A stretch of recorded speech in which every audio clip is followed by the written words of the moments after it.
Yan, may Barako 2 tayo dito, Negro 2025 model. Ang auto pa lang niya ay 700. Nabaklas na natin yung carb kasi ang hirap paandarin, lalo na pag malamig, ang hirap paandarin.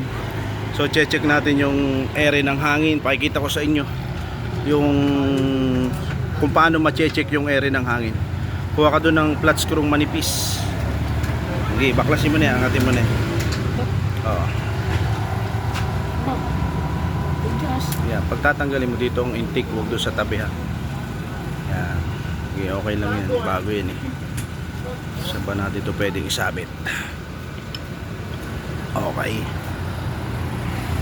Palilinis natin yung carb. Kita nyo naman, bagong bago pa yan. Lilinisin na natin yung carb. So ikaw mag video. Focus mo lang dyan. Yan, katulad nito, siguradong wala pang nakakapaglinis. Kita nyo naman may marking na yung ano nyo, palatandaan na yun ang adjust ng ere. Dahil sa mahirap paandarin siya, kailangan nating i-adjust yung ere ng hangin. Makikita ko sa inyo, DIY nyo, kaya nyo i-DIY motor nyo, no? Tanggalin muna natin ito para mas mabilis. Yan. Pag i-DIY nyan, ilalak nyo muna ito, sasarado nyo kung ilan ang bilang. Gagalawin nyo muna, tapos sara. Kalahati, isa't kalahati, dalawa. Naka 2 turn, ibig sabihin naka 720. Ibig sabihin 720 yung stock niya, pero mahirap paandarin, sisingap-singap. Ngayon dadagdagan natin siya, naka 2 turn siya. Ganun yung malalaman kung ilan yung adjust ng ere ng hangin. Ngayon saka natin siya tatanggalin pag nasukat yun yung ere, no? Yan, buksan na natin muna. Tapos nakita nyo naman, oh, bago pa lang pero may amag na siya. Ayun yung washer, ayun yung goma. Huwag nyo kaliligtaan nyo, baka mawala, no? Ayan. Ayan, tapos bubugahan natin ito ng hangin, ng ere ng hangin para malinis. O, pabubugahan natin ito sa may-ari. Ayan, buga mo lahat ng butas. Yan, dahil itong motor na to, kanya to, kakukuha lang niya. Siyempre bago pa lang siya sa shop, mag-iisang buwan pa lang siyang nag-aaral magmekaniko. Ikinuha ko na ng motor kaagad na hulugan para naman may pagkakaabalahan na siya. Sabi nga, sayang yung araw-araw ka nagtatrabaho, wala ka naman nasasadya. So ayan, dahil binata siya, ayaw kong masayang yung kinikita niya ng baliwala lang. Antimano, kinuha ko na kaagad siya ng motor na hulugan. So yun, nagre-reklamo siya, ang hirap daw paandarin bago. So ayan, kaya sabi ko sa kanya, tuturo ko sa iyo kung paano mag-adjust ng ere. Halimbawa ay naka-encounter ka ng bagong Barako na gano'n ang reklamo, mahirap paandarin, tuturo ko sa kanya yung adjust. Nakita nyo naman, 2 turn lang yung ginawang adjust nung tawag dito, ang naggawa nito, ang marketing. Ngayon dadagdagan natin siya ng 1 turn, tapos obserbahan natin kung maalwan umandar. So yan, dahil nahipan na niya ng hangin, yeah, hawak uli. Yan, para hindi kayo malito, yan, babalik uli natin siya. Isasagad muna uli natin siya, sasagad uli natin pababa, no? Kung magdi-DIY kayo, ganito lang, oh. Sasagad natin siya uli pababa kasi mahirap nga paandarin.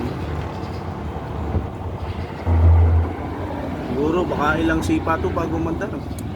Nakakailang sipa ka? Matagal. Kailangan pa i-choke, ano? Tutok pa lagi. Ayan, sagad na.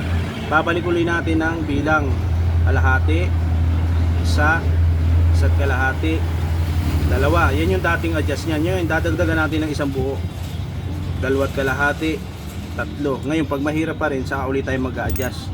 Tapos babalik na natin yung ating tinanggal.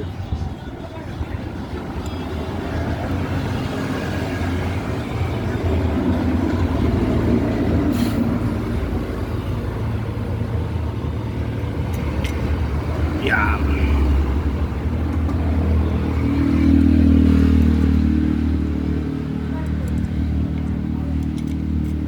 Yan, syempre pagka ganito, tapon na natin to, nalamigan na to eh.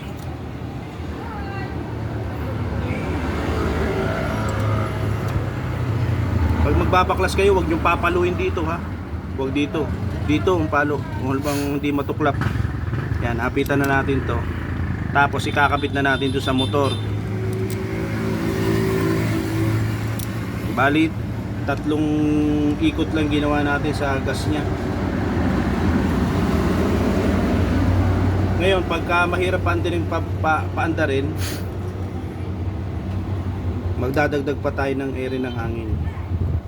Or ano kasi ito eh, pwedeng dagdag, pwedeng bawas, kung saan makukuha mo yung tamang timpla.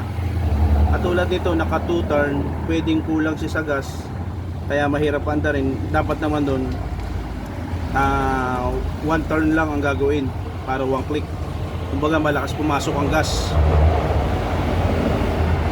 Kaya ito, tetesting muna natin sa 3 ikot. Testing natin kung maaluan ng paandarin. Ayan. Makakabit na. Kapit na muna uli. Hindi pa tayo magbabago sa tapit ha. Hindi pa natin pakakalman yung tapit, sa curve lang muna. Kasi yung iba, nililinis ang curve, ina-adjust yung sa tapit, binubunot na yung cams, madami silang binabago. Ito tayo dito sa curve muna tayo magsimula. Adjust lang tayo ng ere ng hangin, tapos check natin kung maluwang paandarin.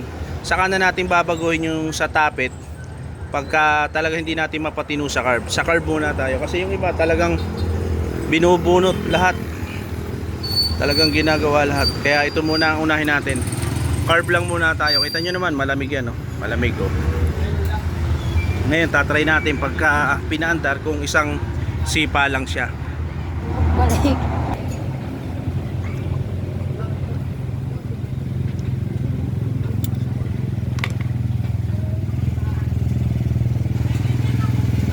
Bagong bago tong Barako tong to. Ayun nga pala nagtatanong do sa Barako Trigo. Hanggang ngayon po, magti 3 years na wala pa ho tayong napapalitan do sa ating Barako 3. Ultimo fuel filter, wala pa po. Air filter, wala pa po tayong napapalitan doon. Kaya wala po tayong may upload tungkol sa Barako 3. Talagang medyo maganda po yung ating Barako 3. Kaya para po sa akin, Barako 3. Yun lang po, talagang lagi naka full tank ang gas. Hindi ko po pinababayaan. Sabi ko doon sa driver ko, laging full tank. Hindi pwedeng na unti kasi masisira po talagang fuel pump pag nauubos yung pinakang gasolina niya, pag wala mahigop yung fuel pump. Ultimo battery po, wala pa. Air filter, filter ng gas, wala pa po tayo napapalitan doon sa Barako 3 natin. So ito po, ang nagustuhan niya kasi Barako to, kaya Barako to ang binigay natin sa kanyang, pinakuha natin sa kanyang motor. Pero kung Barako 3 ho, wala tayong problema. Yung iba ho siguro nagkakaproblema, hindi ko rin po alam kung bakit nagkakaproblema sila sa kanila. Mantalang yung akin po naman pinalalabas ko, hindi po naman nagkakaproblema yung Barako 3. Ayan. Yung po pala nagtatanong kung saan yung aming location, sa Barangay Balyan po, Pangi, Laguna. Highway lang po kami, along highway.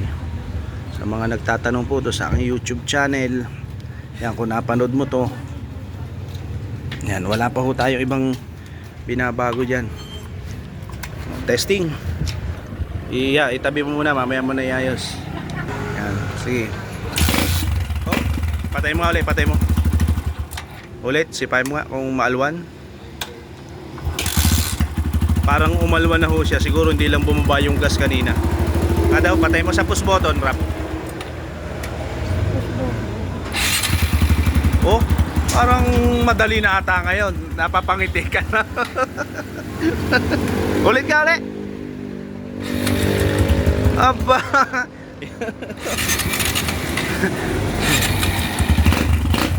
Oh, yan. Yan, kita nyo naman ho, nagdagdag lang tayo isang ere sa air and mixture ng karburador. Medyo maalwan na po siyang paandarin. Wala po tayong binago sa cams, wala po tayong binago sa tappet, hindi po tayo nag-tune up. Pero narinig nyo naman po. Ulitin natin para kitang-kita naman po ang ebidensya. Ako na lang po magpipindot para kita nyo. Oy! Success! Yan, wala po tayong ibang binago ha. Wala na po tayo, hindi na po natin pinalaki yung labor. Kasi yung iba po, hindi po sa pagkukuhan, ang dami pong binabaklas. Binabaklas pa ho nila dito, nag-a-adjust sila ng tappet, nag-a-adjust pa ho sa cams. Sa bagay, kanya-kanya nga po tayong diskarte. Yun ang diskarte nila eh. Ako po, bago po kibuin yan, kasi po yan, sa totoo lang, yan po ay naiset na ng kasa. Naiset na rin po ng mga mekaniko. So nagkakaroon lang ho ng kaunting defective. Siguro kung mga ilang buwan na yung nagamit, maaaring tumutukod. Pero yung sa mga ganito sitwasyon, no, hindi ko muna binabago yung tappet, yung cams, wala po akong binabago. Sa carb po muna ako nagpo-focus. Kasi number 1 po talaga, ang nagiging problema ng barako, sa carb lang.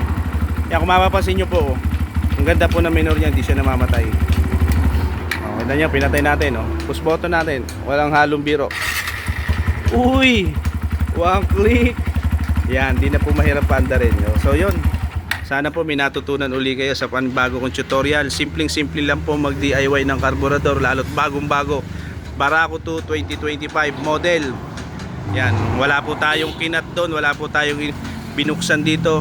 Yan, ang alwan na po paanda rin. Ano masasabi mo sa motor mo? Yeah. Yan, hanggang dito na lang po at maraming salamat sa inyong panonood.